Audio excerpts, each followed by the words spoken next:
Hello बच्चों, नमस्कार। एक बार पुनः स्वागत है आप सभी का हमारे चैनल स्टडी ट्यून पे। चलिए, तो सबसे पहले तो कुछ बातें मैं बताना चाहूँगा।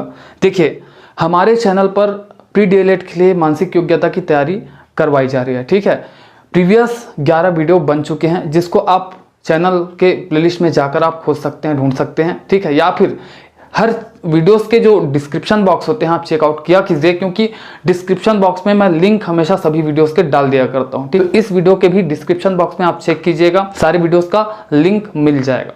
चलिए, तो बात करते हैं। ये वीडियो नंबर 12 है और 11 वीडियोस बन चुके हैं मानसिक योग्यता के प्री डीएलएड के लिए। ठीक है, अब वो 11 वीडियो पिछले साल मैंने बनाया था प्री डीएलएड 2020 के लिए, लेकिन वो आज भी उसी प्रकार सेम रूप से उपयोगी है। तो टेंशन मत लीजिएगा, क्योंकि आपका सिलेबस भी वही है, कोई चेंजेस नहीं हुआ है। ठीक है, तो 11 वीडियोस बन चुके हैं जो पिछले साल मैंने बनाए थे।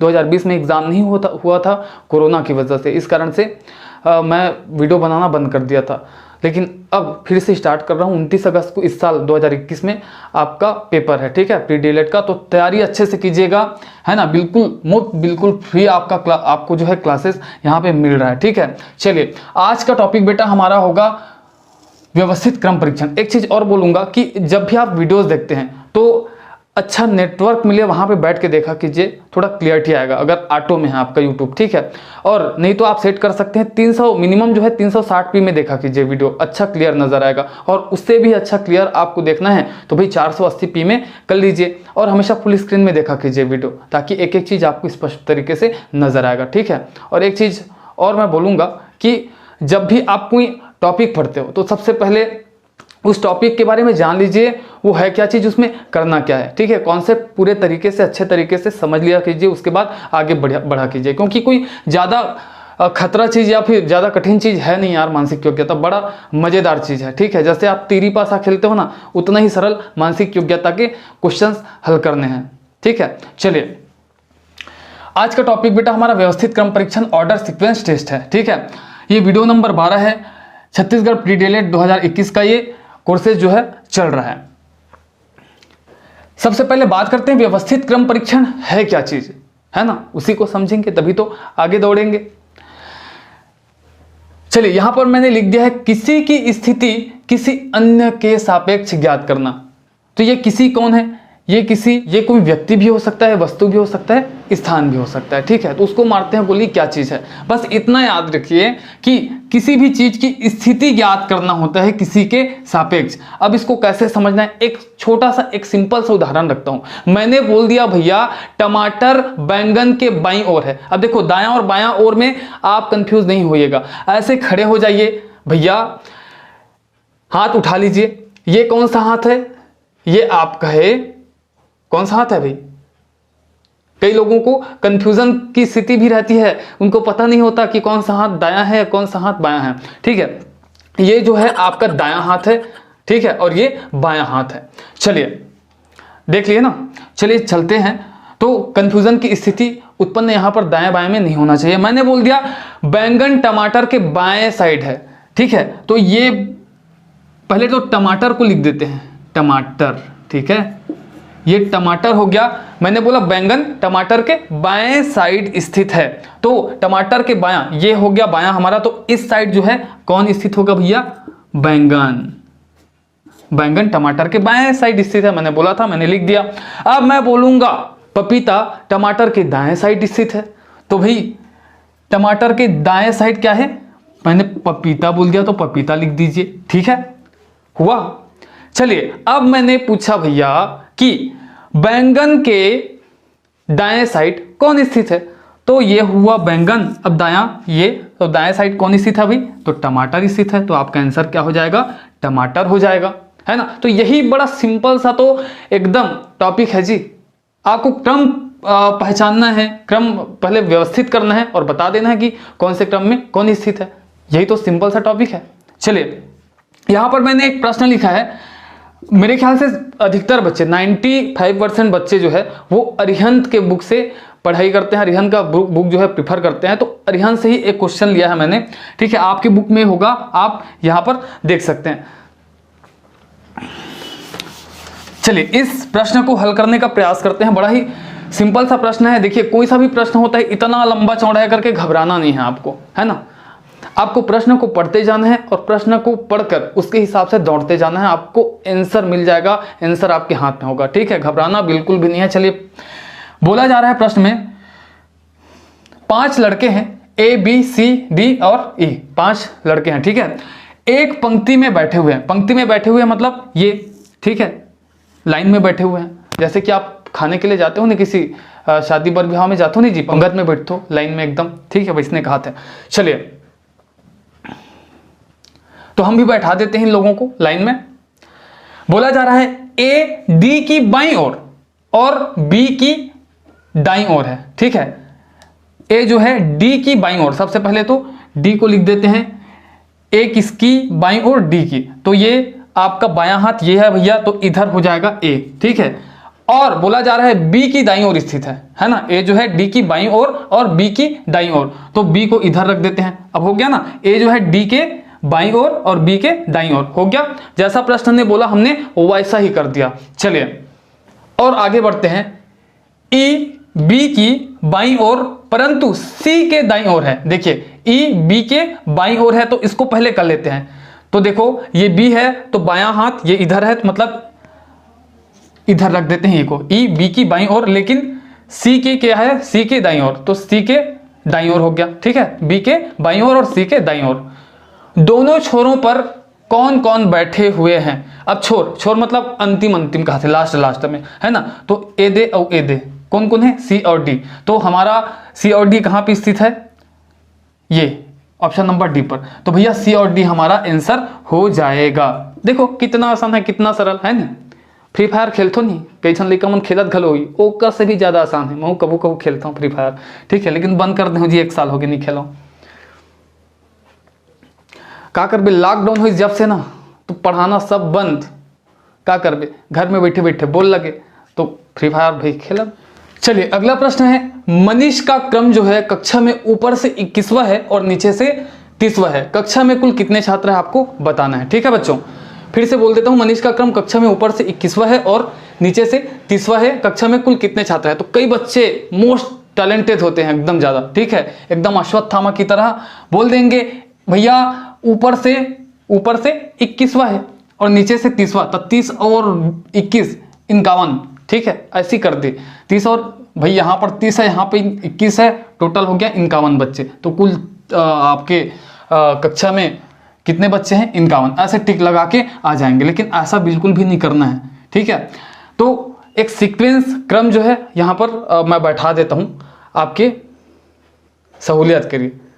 होता क्या है, देखिए 21वां नंबर भी वही बच्चा होगा और 30वां नंबर भी वही बच्चा। कैसे देखते हैं, सबसे पहले यहां पर जो है मनीष है, ठीक है। अब मनीष का प्रश्न में बोला जा रहा है, मनीष का जो क्रम है ऊपर से 21वां है, मतलब उसके ऊपर जो है कितने बच्चे हैं, 20 बच्चे हैं। 20 बच्चे हैं और 21वां कौन है, मनीष, क्योंकि ऊपर से बोल रहे हैं। ऐसे आएंगे 1 2 3 करके, तो 20 के बाद 21वां नंबर किसका है, मनीष का। लेकिन जब नीचे से जाएंगे तो नीचे से उसका नंबर कितना है, 30वां है, मतलब ये नीचे से 30वां होगा। तो उसके नीचे कितने बच्चे हैं, 29 बच्चे हैं, तभी तो 30वां नंबर नीचे से अगर बोला जाए तो मनीष होगा। और ऊपर से बोला जा रहा है 21वां नंबर है, तो ऊपर उसके ऊपर 20 बच्चे हैं, ठीक है। तो ये मान के चलिए। अब देखिए 20 और 29 कितना हो गया, भाई 20 और 29 49 हो गया। और ये मनीष को अभी नहीं गिने हैं, देखो उसके ऊपर 20 बच्चे हैं, उसके नीचे 29 बच्चे हैं, ये हमको पता चल चुका है, लेकिन मनीष को भी गिने नहीं है। तो मनीष को भी गिन देते हैं, तो 49 में एक और जोड़ देते हैं, ठीक है, 49 में एक और जोड़ देते हैं, तो हमारा आंसर कितना हो जाएगा, 50 हो जाएगा। तो उस कक्षा में कुल कितने छात्र होंगे, 50 छात्र होंगे, ठीक है। तो ऑप्शन नंबर सी आपका सही हो जाएगा, 50। इसको ऐसे भी कर सकते हैं, जो 21वां नंबर दिया है तो 21वां प्लस नीचे से 30वां है, तो ये करके जोड़ दीजिए पहले, उसके बाद माइनस कर दीजिए, ठीक है। तो इसको हल कीजिए, 21 और 30 कितने हो जाएंगे, 51, और -1 कितने हो जाएंगे, 50। ये आपका आंसर हो जाएगा इस प्रकार से। तो भाई आपको एकदम ज़्यादा दिमाग लगाने की, दिमाग दौड़ाने की आवश्यकता तो है नहीं, बस बिंदास करते जाइए। मैं बोल रहा हूँ ना, जितना सरल त्रिपासा खेलना है ना जी, उतना सरल ये क्वेश्चंस हल करने हैं, ठीक है। चलो भाई, हम आगे और क्वेश्चंस देख लेते हैं, मजेदार है, मजा आएगा। चल जी, तिहारे तिहारे सामने है ना, हरेली तिहार ही तहने पोरा ही तहने रक्षाबंधन ही, मजा आ जाते तिहारे तिहार। कैसे मनाते हो तुहर डहन, बताओ जी कमेंट करके, ठीक है। कमेंट करे करो, देखो कमेंट करते हो ना तो एक संबंध बने रहते भाई। जो अपन होते वह कम से कम उठाते ना, एक दूसरे के हाल चाल पूछ लेते, इसने कमेंट में पूछ ले करो, ठीक है भाई। तुम्हारे लिए मैं पढ़ाता हूँ तो भाई वीडियो ला तो लाइक करूँ, मैं जाना था, है ना, लेकिन कमेंट भी कर दे करो, है ना। और जो डाउट्स होते ना वो ला कमेंट में रख दे करो, मैं हो सकते वो डाउट ला अगले वीडियो में ला के हल करके प्रयास करूँ। तो चलो पढ़ते हैं, ज़्यादा बकबक नहीं करना, है ना। चलो अगला क्वेश्चन है, 5 लड़के वृत्ताकार घेरा बनाकर खड़े हैं, राजेश महेश और सुरेश के बीच में है, ठीक है। राजेश जो है महेश और सुरेश के बीच में है, और आलोक रजत के बाईं ओर है, महेश आलोक के बाईं ओर है। बताइए कि राजेश के ठीक दाईं ओर कौन है। तो सबसे पहले तो यहाँ पर देखिए, जो 5 लड़के कौन से आकार में, वृत्ताकार में, तो वृत्त खींच लीजिए इसको हल करने के लिए, एकदम आसान। ये ऑप्शन लिखे भुला गए कैसे लगते। अच्छा, ऑप्शन लिख देता हूँ, ये रहा आपका ऑप्शन, हो गया। देख लेते हैं, पहले वृत्त बना लिए इसको हल करने के लिए, क्योंकि वृत्ताकार बोला गया है। चलिए अब प्रश्न के हिसाब से चलते जाते हैं बेटा। राजेश जो है वो महेश और सुरेश के बीच में स्थित है, तो भैया आप यहाँ पर राजेश को पहले लिख दो, ये बना दो राजेश को, ठीक है। ये हो गया आपका राजेश, ये जो बंदा हो गया वो कौन है, राजेश। अब भाई राजेश किसके बीच में है, महेश और सुरेश के, तो यहाँ पर डाल दो महेश को, है ना, महेश महानुभाव को डाल दीजिए, और यहाँ पर डाल दीजिए किसको, सुरेश को। प्रश्न जो बोला हो गया ना, देखिए वृत्ताकार में बैठ रहे हैं इन लोग, ठीक है, और राजेश जो है महेश और सुरेश के बीच में स्थित है, राजेश, ठीक है, दोनों महेश और सुरेश के बीच में स्थित है। आगे बोल रहा है, देखिए आलोक रजत के बाईं ओर है। अब रजत तो यहां पर बना देते हैं, आलोक जो है, अब देखिए आलोक जो है रजत के बाईं ओर है, तो ये हो जाएगा आलोक, आलोक जो है रजत के बाईं ओर। देखिए रजत के बाईं ओर, ठीक है, रजत के बाईं ओर आलोक है, आलोक जो है रजत के बाईं ओर स्थित है। तो देखिए रजत के बाईं ओर कौन है, आलोक। देखिए अब दायां बायां में जब वृत्ताकार हो तो दायां बायां में आप कंफ्यूज नहीं होंगे, इसका फेस इधर है, इसका फेस इधर है, इसका फेस इधर है, इसका फेस जो है इधर है, इसका फेस इधर है। तो भैया जैसे कि रजत है, रजत ऐसे है, तो इसका जो बायां हाथ ये होगा, तो बायां हाथ के तरफ बायां साइड कौन है, आलोक बोल रहा है, तो बायां हाथ के साइड जो है आलोक स्थित है, तो स्थित कर दिए आलोक को रजत के बाईं ओर, ठीक है। महेश आलोक के बाईं ओर है, तो महेश जो है आलोक के बाईं ओर है। देख लीजिए आलोक इधर बैठेगा तो उसका बायां हाथ इधर होगा, तो महेश जो है आलोक के बिल्कुल बाएं साइड स्थित है। अब बोल रहा है कि राजेश के ठीक दाईं ओर कौन है, ठीक है, राजेश के ठीक दाईं ओर, तो ये रहा राजेश, तो इसका फेस इधर है, तो भैया ये होगा उसका दायां हाथ, इधर साइड ये दायां पक्ष होगा, राजेश का दायां साइड होगा, और इधर बायां साइड होगा। तो बोल रहा है राजेश के ठीक दाईं ओर, तो ये हो गया आपका दाईं ओर, तो महेश स्थित है यहाँ पर। कौन स्थित है, महेश। तो ऑप्शन नंबर ए आपका सही हो जाएगा। तो इस प्रकार से आपको दायां बायां में कंफ्यूज नहीं होना है, चाहे सरल क्रम में हो चाहे वृत्ताकार क्रम में हो, ठीक है, तो आपको ये आना चाहिए। चलिए तो महेश आपका आंसर हो जाएगा, समझ में आया होगा आई होप। चलिए इसी प्रकार आगे बढ़ते रहते हैं, मजा आएगा। आप भी मेहनत किया कीजिए, बहुत सारे क्वेश्चंस है, आप दिमाग लगाओ, हल करो, क्योंकि हर क्वेश्चंस मैंने नहीं बता सकता, क्योंकि वीडियो बहुत ज़्यादा लंबा हो जाएगा। आप ही लोग बोलोगे सर इतना लंबा वीडियो कैसे देखें, ठीक है, इसलिए जो इम्पॉर्टेंट, ये तो देखिए यहाँ पर कॉन्सेप्ट मैं क्लियर कर रहा हूँ इंपॉर्टेंट क्वेश्चन को लेकर, उसके बाद सीधा मैं चलूँगा, जैसे कि 2-4 और क्वेश्चन कर लेंगे, सीधा मैं चलूंगा 2017, 2018 और 2019 के क्वेश्चंस पर, जो वहाँ प्री डीएलएड में आया हुआ था, तो उन क्वेश्चंस को करेंगे भाई, उसके बाद एंड करेंगे इस टॉपिक को, ठीक है, अगले टॉपिक पे चलेंगे। ऐसे समझ में आया ना ये क्वेश्चन? अगर नहीं आता तो कमेंट बॉक्स खुले हैं बेटा, आप कमेंट कर दिया करो, मजा ही। तो चलिए बच्चों, अगला क्वेश्चन जो है वो कहता है, जयेश रमेश से लंबा है तथा रमेश नंदू से छोटा है, सतीश विनोद से लंबा है लेकिन रमेश से छोटा है, नंदू जयेश से छोटा है, सबसे लंबा कौन है? आपको बताना है, प्रश्नों के हिसाब से दौड़ना है, तभी आपको आंसर पकड़ में आएगा। ठीक है, बिल्कुल सरल है, बिल्कुल आसान है, नो टेंशन, बिंदास होके बनाइए।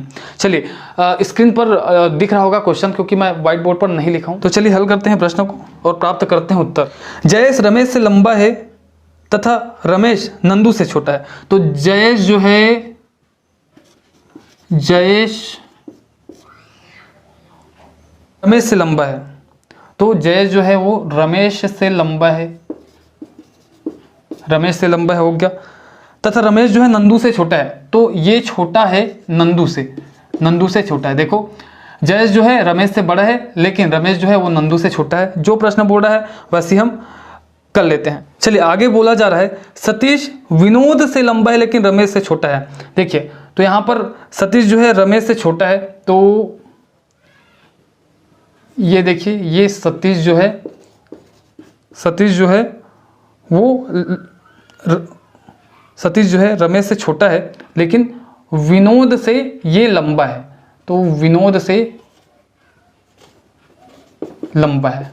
ठीक है, नंदू जयेश से छोटा है, तो नंदू जो है वो जयेश से छोटा है।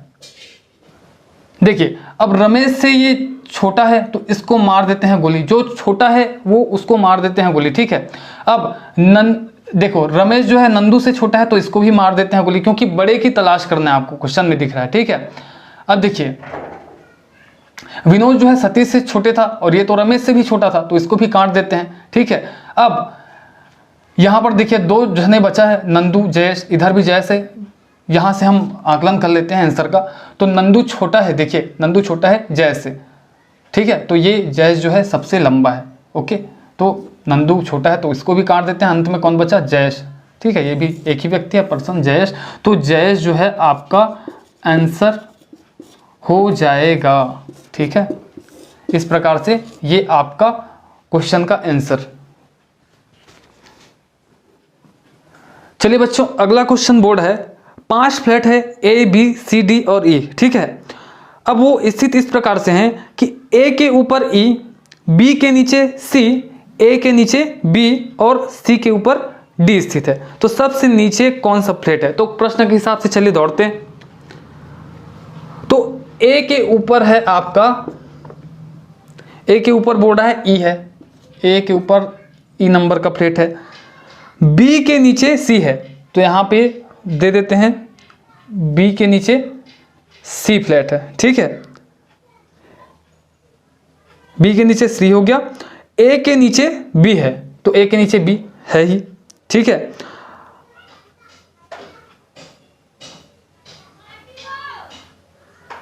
और सी के ऊपर डी है, तो सी के ऊपर डी आपका फ्लैट है।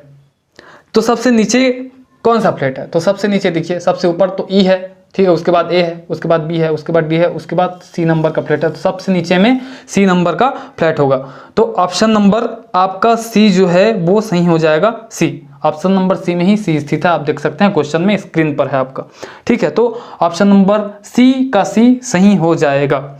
चलिए अगला क्वेश्चन देख लेते हैं। अगला क्वेश्चन बोल रहा है बेटा, यहाँ पे देखिए 6वां क्वेश्चन मैं ले रहा हूँ। अगर अरिहंत का बुक होगा तो क्वेश्चंस मिल जाएंगे। ठीक है, सारे बच्चे लगभग अरिहंत का बुक ही प्रीफर करते हैं मेरे ख्याल से।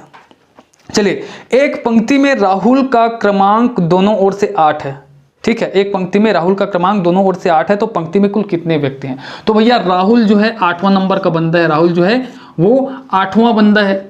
ठीक है, तो इसके ऊपर कितने बंदे होंगे? 7 बंदे होंगे। ठीक है, और इधर भी कितने बंदे होंगे? 7, तभी ना 7 बंदे रहेंगे तो 8वां राहुल होगा ऊपर से नीचे, और नीचे से ऊपर देखे तो नीचे भी इधर 7 बंदे रहेंगे, तभी तो नीचे से ऊपर देखने पर भी उसका नंबर जो है 8वां लगेगा। तो 7 और 7, 7 और 7, ठीक है, कितने हो गए? 14 हो गए, और लास्ट में राहुल को भी भैया गिनना है, भूलना नहीं। तो राहुल जो है वो एक और जुड़ जाएगा, तो कुल कितने बच्चे होंगे उस क्लास में? 15 बच्चे। ठीक है, तो 15 बच्चे अगर कक्षा में है तो राहुल का दोनों ओर से 8वां स्थान लगेगा, ऊपर से नीचे और नीचे से ऊपर दोनों ओर। ठीक है, चलिए ये समझ में आया होगा मेरे ख्याल से। चलिए एक आध क्वेश्चन और देख लेते हैं। तो जो अगला क्वेश्चन है ना बच्चों, वो थोड़ा सा घुमा के आपको पूछा जा रहा है, देखते हैं। एक पंक्ति में मोहन दाएं से 15वां है, ठीक है, और बाएं से 16वां है, तो कितने व्यक्ति और शामिल किए जाए कि कुल 50 व्यक्ति हो सके। तो सबसे पहले तो जो प्रश्न बोर्ड है वो करके देखते हैं, ठीक है। पंक्ति है तो दाएं से 15वां है, देखिए ये आपका बायां है, ये आपका दायां है, तो इधर से 15वां है। मोहन, मोहन नाम है ना भाई, मोहन जो है ये मोहन पंक्ति में बैठा हुआ है, दाएं से इसका नंबर 15वां है, तो इधर 14 बंदे होंगे, ठीक है। ये दाएं से 15वां ये हो जाएगा। भैया इधर से आपको बोला जा रहा है कि मोहन का नंबर 15वां है, तो 14, 1 2 3 4 5 6 7 8 9 10 11 12 13 14, उसके बाद 15वां मोहन। और बोला जा रहा है बाएं से 16वां है, तो बाएं से मतलब इधर से लेना है, तो इधर 15 व्यक्ति होगा तभी तो ना 16वां व्यक्ति मोहन होगा, है ना, ठीक है। बाएं से 16वां मतलब इधर 15 व्यक्ति, और बाएं से 15वां, दाएं से 15वां मतलब इधर दाएं साइड उसका 14 व्यक्ति होंगे, ठीक है। तो कुल कितने व्यक्ति हो गए, 15 धन 14 और खुद मोहन 1, तो 15 14 और 1 30 यहाँ पर हो गए टोटल। अब बोला जा रहा है कि उस पंक्ति में कितने और लोगों को शामिल किया जाए कि आपके पंक्ति में जो है 50 व्यक्ति कुल हो जाएं। तो भैया 30 तो हो ही गए, अब कितने शामिल करेंगे, 20 और शामिल करेंगे, कितने हो जाएंगे, 50 हो जाएंगे, ठीक है। तो आपका ऑप्शन नंबर 20 सही हो जाएगा। 20 व्यक्ति को शामिल करने पर उस पंक्ति में कुल 50 व्यक्ति हो जाएंगे, ठीक है। चलिए बच्चों, अगला क्वेश्चन है, 4 व्यक्ति राम, श्याम, मोहन तथा हरि ताश खेल रहे हैं। मोहन हरि के विपरीत नहीं है, हरि श्याम के दाएं बैठा है, श्याम के विपरीत कौन है, ठीक है। तो यहाँ पर एक चीज समझा देता हूं कि विपरीत मतलब क्या होता है। जैसे कि मान लो इधर बैठा हुआ है हरि, तो हरि के विपरीत मान लो बोल दिया जाए हरि के विपरीत मोहन है, तो विपरीत मतलब सीधा उसके सापेक्ष, उसके जस्ट सामने, ठीक है। मैंने बोला हरि के विपरीत मोहन बैठा है, तो ये हो गया हरि, तो उसके विपरीत जस्ट उसके सामने कौन बैठा है, मोहन, ठीक है। विपरीत मतलब जस्ट सामने, ये आप क्लियर कर लेना, ठीक है। और जो वृत्त वाला होता है, वृत्त हो चाहे आपका वर्ग हो, ठीक है, जब दायां बोल रहा है मतलब किधर की ओर जाएंगे आप, इधर की ओर, और बायां मतलब इधर की ओर जाएंगे, ठीक है। ये बायां आप इधर की ओर ऐसे गमन करेंगे, और दायां मतलब ऐसे, ठीक है। वैसे हाथ से भी आपको दायां बायां पता है, मतलब आप कर सकते हो, कोई बताने की आवश्यकता नहीं, फिर भी मैं बता दिया, ध्यान रखा करो। चलिए तो इसको करते हैं भाई। 4 व्यक्ति हैं, ताश खेल रहे हैं भाई। चलो तो सबसे पहले तो ऐसे बैठा देते हैं, ये 4 व्यक्ति एक दूसरे के आमने सामने ही बैठ के खेलेंगे ना, ये 4 व्यक्ति, ठीक है। 4 व्यक्ति है, 4 गो लड़का, ठीक है।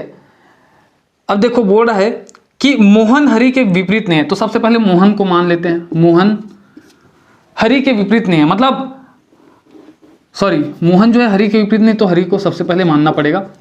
चलिए, मोहन जो है हरि के विपरीत नहीं है, मतलब मोहन इसके ठीक सामने नहीं आ सकता, या तो मोहन इधर होगा, इधर बैठा होगा, या तो इधर बैठा होगा, ठीक है। आगे पढ़ते हैं। हरि श्याम के दाएं बैठा है, श्याम को यहां पर रख देते हैं। तो देखो हरि जो है श्याम के दाएं, मतलब दाएं मतलब इधर ही होगा ना, तो हरि जो है श्याम के दाएं बैठा है। अब एक चीज तो बता दिया गया है कि जो मोहन है हरि के विपरीत नहीं हो सकता, मतलब मोहन कहाँ आ जाएगा, यहाँ पे आ जाएगा। अब कौन बचा भाई, व्यक्ति जो है राम हो गया, अच्छा राम नहीं हुआ है, तो यहाँ पर जो बचा हुआ व्यक्ति जो होगा राम होगा। तो इस प्रकार से और पूछा जा रहा है लास्ट में कि श्याम के विपरीत कौन बैठा है, तो श्याम के विपरीत मतलब श्याम के सीधा में मोहन बैठा है, तो आपका आंसर हो जाएगा Mohan, option number B, Mohan जो है आपका यहाँ पर सही होगा, ठीक है। चलिए बच्चों, अगला जो क्वेश्चन है वो बोलता है 50 विद्यार्थियों की एक कक्षा में मनोज का प्रारंभ से क्रमांक 25वां है, अंत से उसका क्रमांक कितना है, ठीक है। तो भैया 50 गो लड़का है आपके कक्षा में। अब बोल रहा है मनोज जो है, ये बंदा जो है मनोज है, और इसका ऊपर से बोला जाए, है ना, प्रारंभ से बोला जाए तो ये 25वां है। 25वां मतलब ऊपर से ऐसे 1 2 3 4 5 6 7 22 23 24, और ये मनोज 25वां, ठीक है।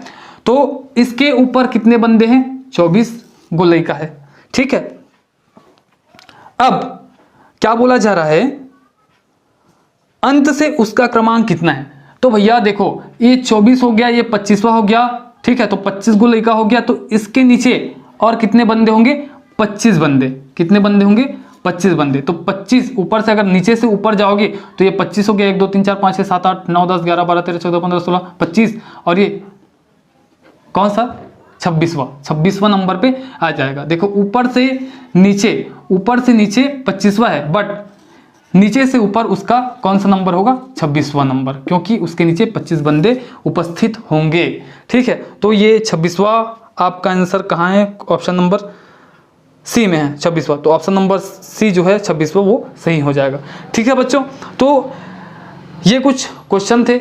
हो सकता है कुछ अलग प्रकार के अलग टाइप के क्वेश्चन छूट गए होंगे, तो उसको अगले पार्ट की वीडियो में शामिल करने का प्रयास करूंगा, और निश्चित ही अगला पार्ट बनेगा। देखिए आपका जो ये टॉपिक है वो 2 पार्ट में आएंगे। ठीक है, ये पहला पार्ट हुआ, इसके बाद आएगा दूसरा पार्ट जिसमें मैं 2017, 18, 19 के भी प्रश्न शामिल करूंगा। जितने भी क्वेश्चन इस टॉपिक से आए होंगे, इस टॉपिक के अंतर्गत से आए होंगे, तो सारे को शामिल करूंगा, प्लस कुछ क्वेश्चंस वहां पे शामिल करूंगा। अगर डाउट्स होंगे कमेंट्स में आ जाएंगे तो उसको भी अगले नेक्स्ट वीडियो में, नेक्स्ट पार्ट में शामिल कर दूंगा। ठीक है, चलिए बच्चों, तो मिलते हैं अगले वीडियो में, तब तक के लिए जय हिंद, जय जोहार।